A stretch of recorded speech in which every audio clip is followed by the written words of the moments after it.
Hello everyone.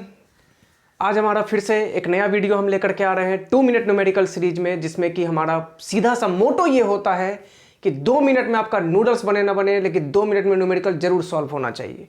और आज का जो हमारा टॉपिक है वो रेसिस्टेंस का लेंथ से रिलेशन, मतलब कोई भी जो रेसिस्टेंस होता है उसके डायमेंशन के अकॉर्डिंग रेसिस्टेंस पर क्या इफेक्ट आएगा, मतलब लेंथ चेंज कर दें, कम कर दें, ज्यादा कर दें तो क्या इफेक्ट आएगा, ये देखना है।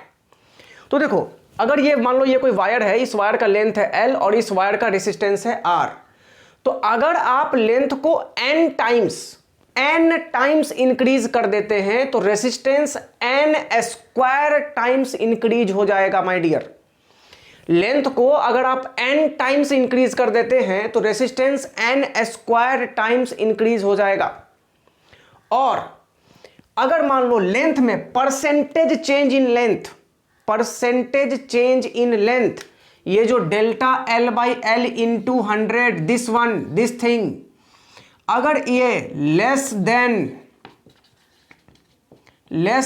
10% है, परसेंटेज चेंज इन लेंथ अगर लेस देन 10% है तो रेसिस्टेंस में जो चेंज आता है वो डबल आ जाता है। सपोज आप लेंथ में मान लीजिए 5% का चेंज किए तो जो रेसिस्टेंस में जो चेंज आएगा वो ऑन एन एवरेज 10.25% के अप्रॉक्स आ जाता है। तो लगभग जो आंसर हमारे ऑप्शन में होता है वो 10%, 15%, 20% ऐसे होता है, तो हम उसमें आंसर टिक कर देते हैं 10%। सीधा सा बात, ये 10% से पहले तक के लिए ये ट्रिक ठीक है, लेकिन जैसे ही लेंथ में 10% का चेंज होता है तो रेसिस्टेंस 21% चेंज हो जाता है। आई रिपीट, अगर आप लेंथ में जो चेंज है वो परसेंटेज के टर्म में 10 से कम है, तब आपसे बोलता है कि रेसिस्टेंस में चेंज बताइए, तो सीधा 2 से मल्टीप्लाई कर दो। ऑप्शन जो है आपको प्योर इंटीजर के फॉर्म में देता है, तो आप टिक आउट कर सकते हो। समझ रहे हैं ना बात को। जैसे एक और एग्जांपल समझ लो, अगर लेंथ में आपने 7% का चेंज किया तो रेसिस्टेंस ऑन एन एवरेज 14.8% के आसपास चेंज होता है, लेकिन इतना प्रिसाइज आंसर दिया नहीं होता ऑप्शन में, तो लगभग हम 14% में टिक मार के निकल लेते हैं, ऑप्शन वही दिया होता है।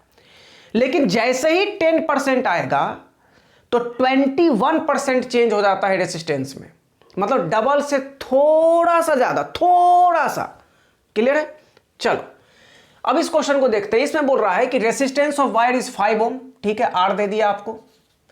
फिर आपसे बोला कि if it is stretch to 5 times of its original length, मतलब पहले जो लेंथ है वो L था, तो अब जो L डैश है वो N इंटू L जो है वो इसी N के जगह पर 5 आ जाएगा। 5 पहले ओरिजिनल लेंथ अगर L था तो अब लेंथ 5L है, तो जो पहले रेसिस्टेंस R था तो अब रेसिस्टेंस हो जाएगा N स्क्वायर R, यानी कि 5 का square into 5, it means 125 ohm. Clear?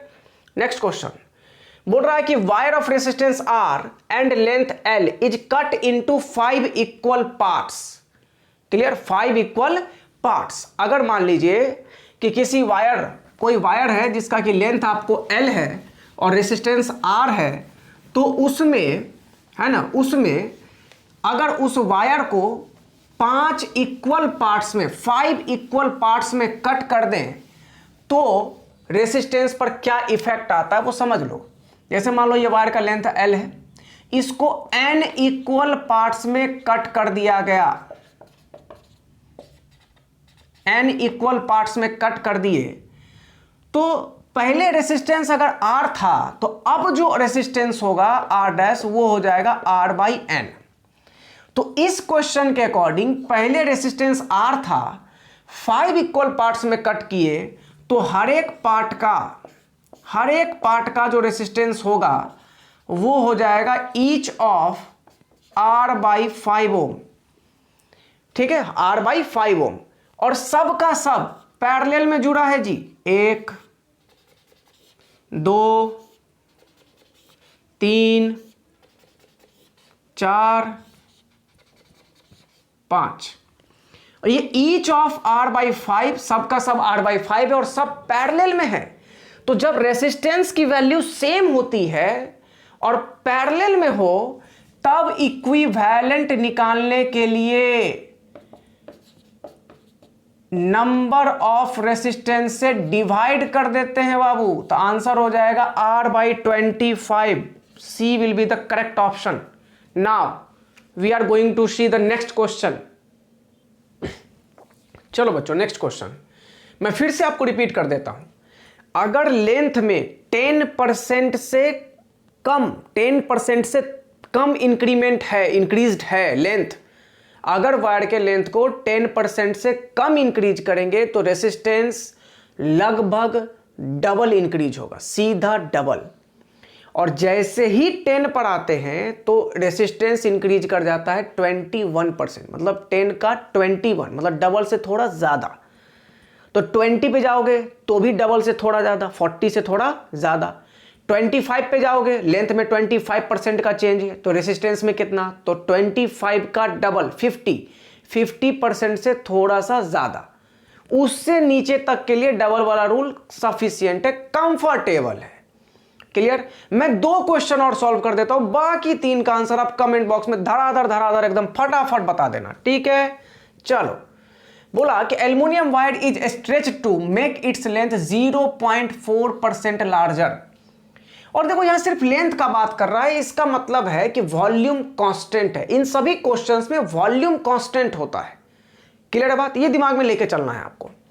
तो 0.4%, तो रेसिस्टेंस कितना बढ़ेगा, 0.4% का डबल, डायरेक्ट खत्म, 8%। इसमें आओ, बोल रहा है कि वायर के लेंथ को कितना इंक्रीज कर दिए, 25%, तो रेसिस्टेंस कितना, डबल से थोड़ा ज्यादा, 50 से थोड़ा ज्यादा। तो देखो ये 25 नहीं, 50 नहीं, थोड़ा ज्यादा, 75 बहुत ज्यादा हो गया, तो ट्रिपल हो गया, ये भी नहीं, तो बचा कौन, ऐसे टिक होता है। और ये सारे क्वेश्चन जेईई मेन के पीवाईक्यूज हैं, ये बन रहे हैं, तो नीट में कौन रोक लेगा तुमको, संभव ही नहीं है।